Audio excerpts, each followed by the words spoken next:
This is a place that people can go who are mourning George Floyd. They can gather, whether it be a jury verdict or whether it be testimony that's going to happen. This is the place where we know they're going to gather. The police will know that people will gather, not just to protest, but to show their sorrow. So is it opening up? Is it too soon? Because then where is the group going to gather that wants to show their reverence to George Floyd?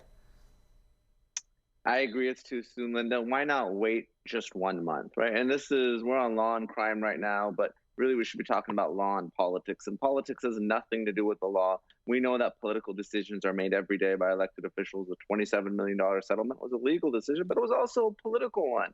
So I would wait just a month. We're starting opening statements on Monday. We expect a 4-week trial, maybe several days or a week for deliberations. There's really no reason to open it right now. If I were the attorneys in the case, and again, they don't have control over the elected officials, I would certainly make the request. But look, let's just put everything off just for a month, month and a half until this case is resolved. Neama, I think you have the name of a new show, either Law and Politics or Politics and the Law, because nothing in the law happens in a vacuum. Anyhow, we're going to take nervous, and this is a new thing, I guess, giving this update because of this trial. But let me bring my guests in to talk about this. The assistant, let me give her an actual title, Assistant of Minnesota Emergency Communication. Okay, Neama, let me talk with you first.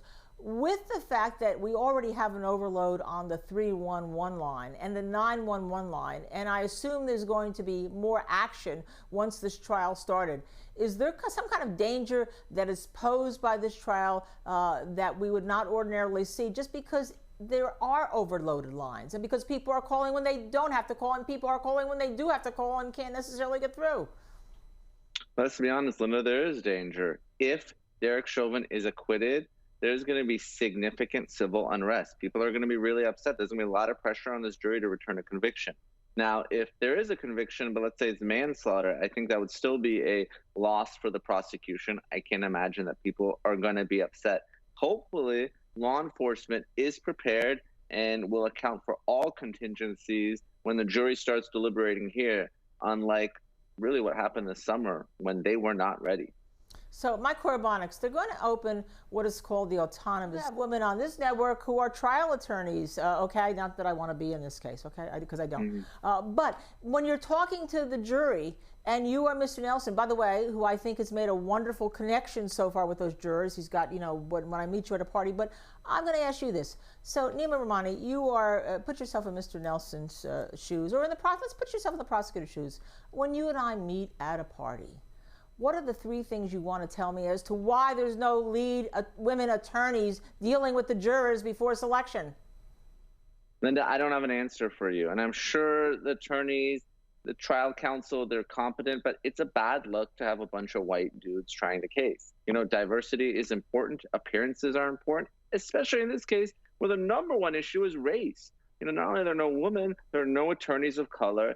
I don't understand it. It doesn't make sense. There's a lot of qualified folks that should be at counsel table, and they're just not in this case, and we just have a bunch of white men. Yeah, there wasn't a black attorney, an African-American attorney who did argue motions before the judge. I don't know whether he'll be sitting at counsel table at the time that obviously it's tried, but right now there's nobody talking to this jury, Mike Korobonics, in terms of former federal prosecutor Neama Rahmani, who I believe is in California today, and informed us he was once a special prosecutor in California. You can have a special prosecutor who's a private attorney, but only for misdemeanor cases. And Mike Korobonics, who is a major defense attorney, trial attorney in New Jersey, and also a law and crime legal analyst. So let me go to you, Neama, first. Okay, is this just character assassination here, or is it the worry of the judge about the appellate courts?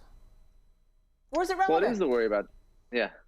Well, again, we see Cahill going back and forth again. First, it's out. And I got to credit the defense. They did a very good argument tying it to the medical causation, saying, look, there were drugs involved, the different drugs, talking about crack cocaine versus fentanyl here or methamphetamine, and, similar behavior. So I really credit the defense. They made a very good argument that this is directly relevant to the issue of the drugs and whether the drugs caused George Floyd to die and not Derek Chauvin. So credit to them, but ultimately, we know why they want this evidence in. This is going to dirty up the victim, and this is something that's going to significantly help their case, just like the other prior bad acts evidence regarding Chauvin will help the prosecution's case. Oh, you're getting ahead of the show, Neama. Let's go to Mike Corbonics. Mike, I know you have, and that's part of the show that he did for us, meaning Law and Crime, not for me or us personally, about Derek Chauvin's past. So, Neama Rahmani, okay? What's good for the goose is good for the gander, or is that not coming in unless Derek Chauvin takes the stand? Tell me. I think Cahill is going to try to keep it out. It's going to open up all these collateral issues. You have officers, you have victims testifying from, these previous cases. If for some reason the defense opens the door or Judge Cahill allows it to be let in, it's going to be incredibly powerful. We've seen it so many times, whether it's with Weinstein, Cosby, these other victims coming forward, talking about the abuse. And not just other victims in situations where Chauvin was violent.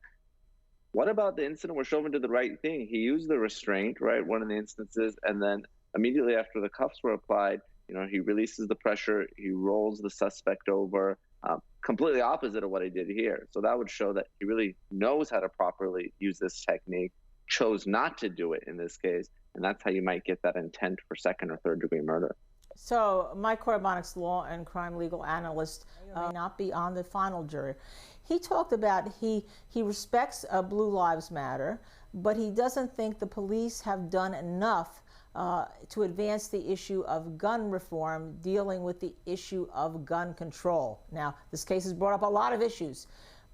This one's in the news here. Should the police be advancing the issue of gun reform and gun control, and should that be an area of juror? And I'm going to say this time, to be fair, instead of voir dire, juror voir dire, because that's what Judge Brandon Birmingham, who was on my show yesterday, said.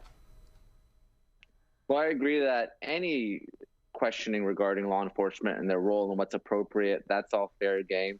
But let's be honest, gun control is a legal issue, it's a Second Amendment issue, and a political one. So it's not something for law enforcement to be doing. They're there to enforce the laws that are in the books. It's up for the elected officials to pass those laws and the attorneys to litigate them if necessary. Okay, so Mike Corbonics, let's go back to the whole jury then right now, because we know, again, this is a jury that has bringing clause versus a superseding clause. Yeah, obviously I love being on with you and Mike as well, so the three factors to me, or the three issues are, first of all, is race, right? You got to get these jurors talking about race, these prospective jurors, because that is the number one key issue in this. Do they feel that there's systemic racism in our country and that blacks are treated differently than whites and other ethnicities? So that's one. Got to get them talking about race. So if I see you at a party, I talk to Mike at a party, I want to get your thoughts on race and issues of racism in the United States. Second is law enforcement. As you can tell, there's completely different views on law enforcement. You have this, the one juror, 76, out of the black experience that didn't really trust law enforcement at all. You have others that are so pro law enforcement, they're going to defer to law enforcement and their decisions. And you got to give me number three within 10 seconds. 10 seconds, drugs. How do you feel about drugs, illegal drugs, hard drugs? Because that's going to be the defense in this case. So there you have it. You have the legal issues and you have the factual issues that our two experts, Neama Rahmani, former federal prosecutor, and Mike Corbonics, a charge against Derek Chauvin. Could this come into play with the verdict, or could the defense attorney argue factually to the jury that this charge is factually inappropriate? I think it will absolutely come into effect. And this is what, on one extreme, we have that manslaughter charge, that second-degree manslaughter charge, which is really, it should be a gimme for the prosecution. There's already been a civil settlement. The intent required for the manslaughter is just slightly more than that. It's culpable negligence under Minnesota law, or what we refer to as gross negligence. That's on one extreme.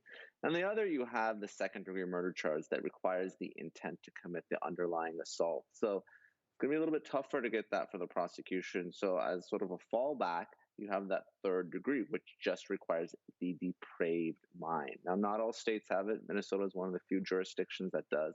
But I think this was a win for the prosecution, because if they can't quite get to that second-degree murder charge with this jury, they can at least have another potential murder conviction with that third degree. Mike Korobonics, I'm going to ask you the same question, which is going to hear, not what we may be used to in New Jersey, where Mike and I mostly practice, or in California. So Neama, how does the prosecution, let me just ask you this, these are different charges. What are the most important difference, and does it have to do with that whole idea of superseding or intervening cause of death, or is it irrelevant? Well, that's very relevant. If the defense can prove that superseding cause, then they walk away entirely, right? So that they can attack medical causation, but for causation, substantial factor, whatever you want to call it. Each state has it differently. But if George Floyd's death was because of a drug overdose or because of heart failure, and you get that superseding causation or you get that but for causation, then Chauvin walks free entirely. That's a full acquittal. What we're talking about, the second degree murder, third degree, and the second degree manslaughter, it really goes to those different levels of intent. And each state has different, and each jurisdiction has different underlying felonies for their felony murder rule. Minnesota has that assault. At the federal level, interesting, you have a burglary. So arguably the thousands of people that went into the Capitol, they can all be charged with felony murder. Obviously, that's not going to happen, but it just shows how interesting the felony murder rule is and how it applies in each jurisdiction. Okay, so Mike Korobonics, if it's just as simple as our New Jersey statute, that bodily harm means physical. Someone died as a result.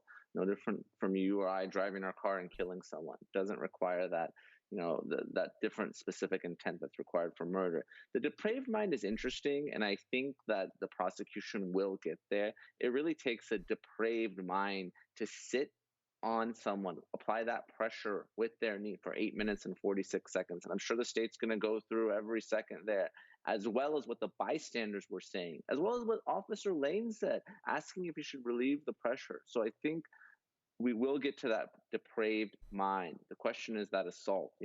Did Chauvin intend to assault Floyd? I agree with Mike. I think that the prosecution can establish that case, but that's much more of a question than the other two lesser charges. So it's going to be interesting to see what evidence that the state presents. And actually, I credit the state for prosecuting this as a felony murder. That's much easier to prove than just a straight second-degree murder. So Mike Korobonics, just your final thoughts on this area. Breathe. Comment, please. Yeah, Linda, and I agree with you and Dina. It doesn't matter how many times you see that video. It really just breaks my heart. We're attorneys. We deal with death and sadness and sorrow every day. That's part of our job. But to watch a man being executed, I'm not even going to call it a murder. Unless it's execution by those 4 police officers. Doesn't matter how many times you watch it. It's just absolutely heartbreaking. It's incredibly powerful evidence because it shows that this is a man, a victim. I know the court's not calling him a victim, but George Floyd was a victim of murder here who's already been handcuffed. There's no reason for him to be in that position for that 8 minutes and 46 seconds. And let's not forget what else the video showed. It shows them taking his pulse. He has no pulse. Yet Chauvin keeps the knee on the neck for at least 2 minutes, almost close to 3 minutes after he no longer has a pulse. So very powerful evidence, and hopefully this is enough to get the state the murder conviction that is justice in this case. So Dina, we talked a lot about this from this long-range view, and we know that can be totally deceptive. He looks a lot smaller in that courtroom than he does on that videotape where he looks kind of bulked up. Does the jury take that into account? I mean, he just looks stronger. He looks tougher. That's my reaction. I don't know what your reaction is. I agree, Linda, and everything the defense does, including how Derek Chauvin dresses in court. I expect to see a lot of blues and grays. If he could wear his full police uniform, I'm sure he would. This is all part of the defense strategy to not portray Derek Chauvin as this big, overpowering person that basically killed another man, right? So I agree completely.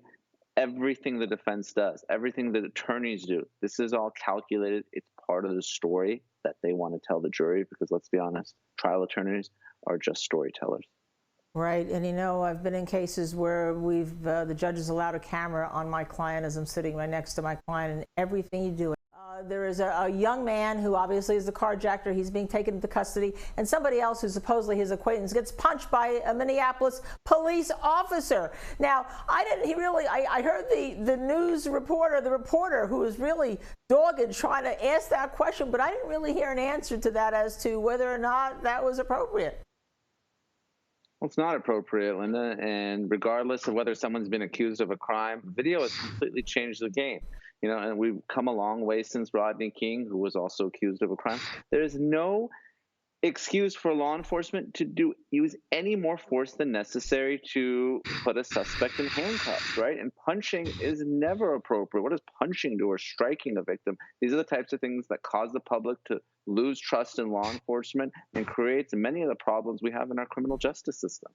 Dina Dahl, but if the crowd is gathered, his first name was Heather, I don't remember her last name. You and I've talked about it before.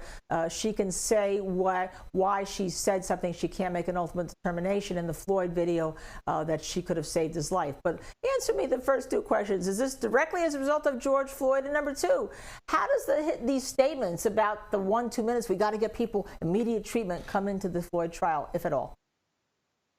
Our civil and criminal justice system does affect change. And, you know, the city of Minneapolis has 27 million reasons to do things differently. That was a very costly civil settlement. It was a just settlement.